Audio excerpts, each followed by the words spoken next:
तु नासं न त्वं नेमे जनाधिपः न चैव न भविष्यामः सर्वे वयमतः परम।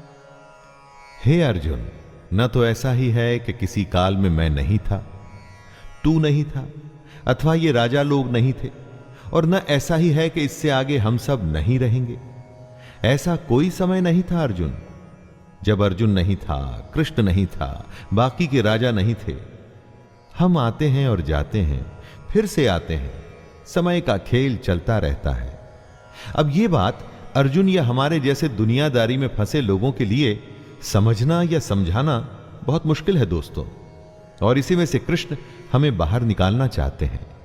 काल का फेर, जी हां, काल का फेर तो चलता ही रहता है। हर काल में हमारे जैसे, अर्जुन के जैसे और कृष्ण के जैसे लोग होते हैं। आने वाले समय में भी हम तीनों होंगे, और ऐसा ही खेल फिर से होगा।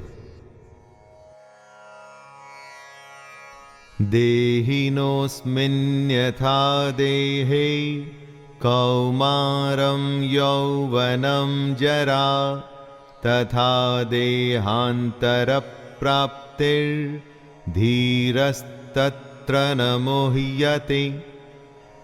कृष्ण जीवन का खेल समझाते हुए कहते हैं, जैसे जीवात्मा की इस देह में बालकपन, जवानी और वृद्धावस्था होती है, वैसे ही अन्य शरीर की प्राप्ति होती है। इस विषय में धीर पुरुष मोहित नहीं होता। हमारी आत्मा तो वही रहती है, लेकिन शरीर बचपन से बुढ़ापे तक बदलता है। वैसे ही नए जन्म में नया शरीर मिलता है। दोस्तों, कृष्ण कहते हैं कि बदलाव प्रकृति का नियम है। जो अभी है वो अगले पल बदल चुका है। आपको चाहे वो दिखे या ना दिखे, आप उसे महसूस करें या ना करें। जब बदलाव नियम है, ऐसे नियम के लिए फिर दुखी क्यों होना? जो नहीं बदलता उसे कहते हैं आत्मा।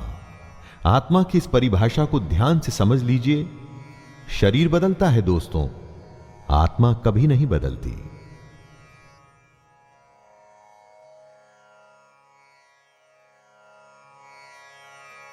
मात्रा स्पर्शास्तु कौन्तेय शीतोष्ण सुख दुःखदाः आगमापायिनो नित्यास्तांस्तितिक्षस्व भारत। हे कुंती पुत्र, सर्दी, गर्मी और सुख दुख को देने वाले इंद्रिय और विषयों के संयोग तो उत्पत्ति, विनाशशील और अनित्य हैं। इसलिए हे भारत, उनको तू सहन कर। जिन्हें हमारी इंद्रियां महसूस करती हैं, वो सर्दी, गर्मी या सुख दुख आते जाते रहते हैं, हमेशा नहीं रहते। हमारे सेंसेस और उनके विषयों से जुड़ करके हमें भूख, नींद, सुख, दुख, सुकून, बेचैनी जैसे फीलिंग्स आती हैं।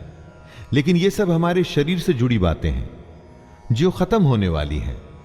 सारी की सारी खत्म होने वाली हैं, परंतु जो खत्म नहीं होता उसे कहते हैं आत्मा।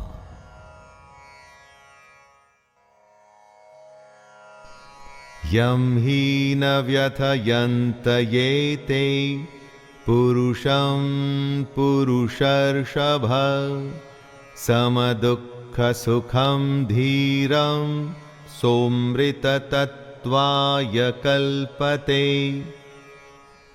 क्योंकि हे पुरुष श्रेष्ठ, दुख सुख को समान समझने वाले जिस धीर पुरुष को ये इंद्रिय और विषयों के संयोग व्याकुल नहीं करते, वह मोक्ष के योग्य होता है।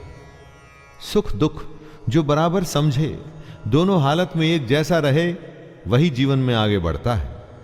जितनी भी आपकी आयु हो, जीवन में जरा पीछे मुड़ के देखिए, न जाने कितनी बार आप सुख दुख से बीते होंगे।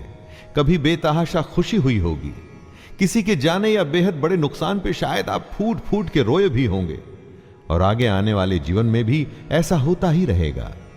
ज्ञानी इस बात को जानते हैं कि ऐसे सुख दुख तो आते जाते रहते हैं। एक ही भाव कभी रुक के नहीं रहता। नासतो विद्यते भावो न भावो विद्यते सतः उभयोरपि दृष्टोऽन्तस्त्वन्नयोस्तत्त्वदर्शिभिः। कृष्ण कहते हैं कि असत वस्तु की तो सत्ता नहीं है और सत का अभाव नहीं है।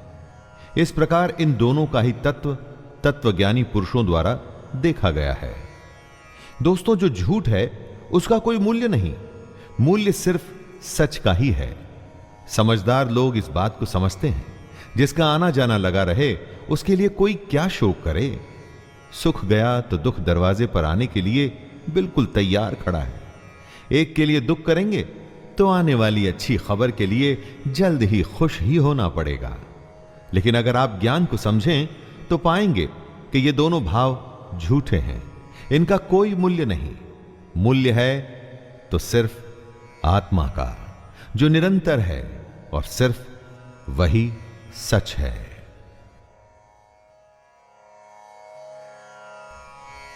अविनाशी तु तद्विद्धि येन सर्वं इदं ततं विनाशमव्ययस्यास्य न कश्चित् कर्तुमर्हति।